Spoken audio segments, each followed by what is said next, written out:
السلام علیکم، میں ہوں شہزاد امان اور آپ دیکھ رہے ہیں ایس ٹی وی۔ بھی بہت ہی بڑی خوشخبری آئی کہ 10 وکٹ سے پاکستان نے یہ میچ جیت لیا ہے، جس میں بابر اعظم کی شاندار سنچری اور محمد رضوان کے شاندار 90+ رنز۔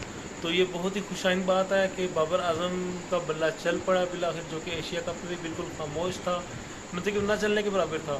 تو آگے ورلڈ کپ بھی آ رہا ہے انشاءاللہ، امید ہے کہ بابر اعظم جو ہے نا اچھا کھیلیں گے، اور رضوان اور بابر کی اچھی پارٹنرشپ سے پاکستان بہت سی ترقیاں کی راہ پر گامزن ہوگا۔ تو یہ سب پاکستان کو بہت بہت مبارکباد، اور پاکستان بالآخر اپنے ہوم گراؤنڈ میں اچھا کھیل پیش کر کے 200 رن کا ٹارگٹ بہت ہی شاندار طریقے سے جیتا ہے۔ تو میرے چینل کو سبسکرائب کریں، لائک کریں، شیئر کریں۔ اس چینل پہ آپ کو بہت سے اسپورٹس کی ویڈیوز ملیں گی انشاءاللہ انشاءاللہ انشاءاللہ۔ بہت بہت شکریہ آپ کی سپورٹ کا، تھینک یو، اللہ حافظ۔